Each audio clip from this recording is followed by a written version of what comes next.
town hates me. They can't wait till I move. Can't imagine why.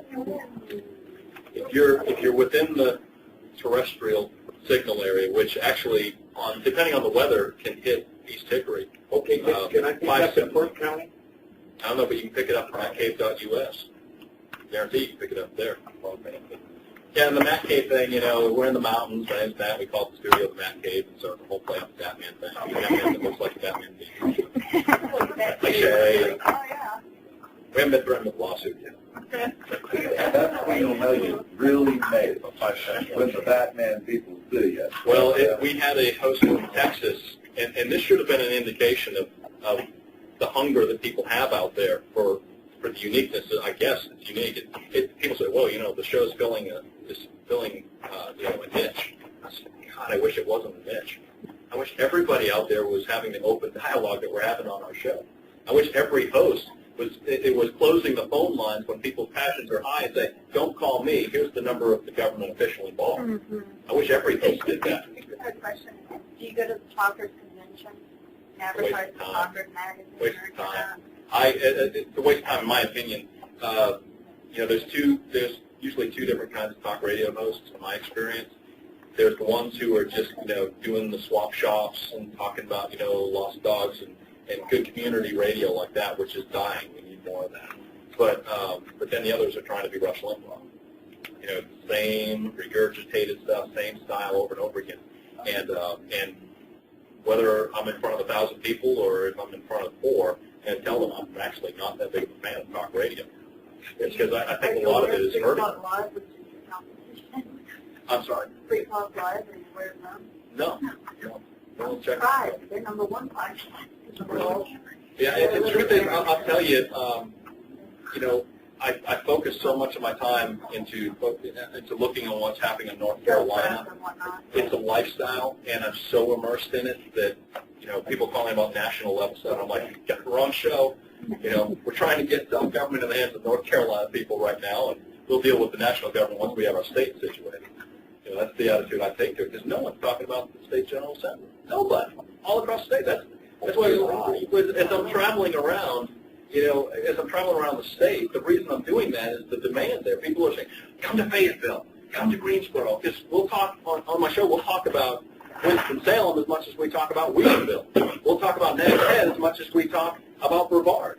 And the reason is, in North Carolina, the way that government is set up in North Carolina, everything is through the General Assembly. You don't have local government in North Carolina. You're made to think that you do. You don't actually have local government. They are able to operate at the whim and the discretion of the General Assembly, and what you think is a local decision is actually a choice A, B, and C as given by the leadership, the Council of 7, with the keep this door locked sign in the General Assembly.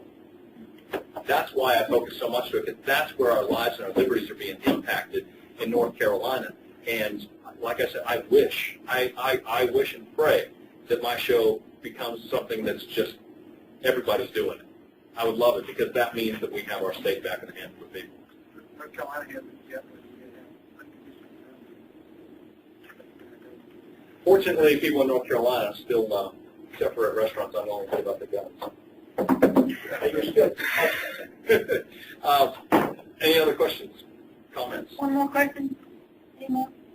What time of day are you on? 3 to 6 p.m. Yeah, I'm actually sandwiched between Rush Limbaugh and Sean Hannity.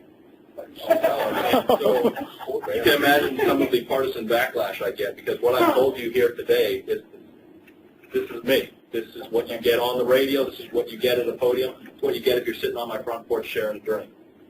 And so, yeah, the partisan backlash I get can be pretty immense sometimes, but you have to be willing to endure that. And it's too important. I've got a 13-year-old, a 1.5-year-old, and one on the way. And I'm in the baby-making mode because I'm encouraged for the future of our country. I'm encouraged. What I said about the reaction of government is what sets the course of history. Government's getting pretty damn tyrannical in the United States today, isn't it? What do you mean, giddy? Getting more. Thank you. They're on the ever increase. Both parties are racing toward that back exit. Oh, yeah. I'm sitting here seeing more and more people gathering down here at the front of the auditorium. I'm encouraged. That's why I want to have 4 kids. I'm encouraged, and I see in the General Assembly last year here in North Carolina, they inserted language into the ethics reform bill, which was to hold accountable corrupt politicians. So what did they do? They inserted language to try and make talk radio hosts register as lobbyists. The very people who exposed the corruption, they tried to shut down. They tried to say, you're going to have to register with the state, you're going to have to do full financial disclosures, and, oh, by the way, if you violate any form, you're going to be banned from doing what you do for 2 years in the state of North Carolina. This was the ethics reform bill to lock down the corrupt politicians. But the people who were targeting me and exposing it were the ones that would have been pulled down. That's a reaction. That's a validation from government that they're scared. And when we can get our legislators from your local district more afraid of the people back home than they are the leaders in the Council of 7 in that closed locked room, that's when we'll have our government back. And we're getting there. It is turning around. What they've done to you guys, what they've done to the Libertarian Party, wow, they must have sensed what was coming. They must have seen the writing on the wall going, oh, bleep. They're starting to win the hearts and minds of people. There's more. You realize there's more cars and yards and shirts out there with red, white, and blue on them than people that vote? Yep. How do you interpret that? I interpret that people still believe in America. They still believe in individual liberty. So much so that they're proud to put that flag on their road. They're proud to put it on their car. They'll put it on their yard. But they're not seeing options provided to them by the political powers that control the electoral process. They don't see anything there that says, I want to get behind that person. That's why you've got to keep the fight up, folks. And while you fight for the ballot access reform, you all are so experienced and so effective at grassroots. That's why I really wanted to impart the edgy part tonight of encouraging you to look at your opportunity for coalition and focusing that networking and the signatures and calling to specific issues. And I know that the Libertarians at times have endorsed different candidates in races where there wasn't a Libertarian running. That's one form of doing that. But expanding on that, I think you guys can help turn the ship in North Carolina even more rapidly than we're seeing today. So again, thank you for your time. I'm getting the look from Barbara. Was that a look? That was a look.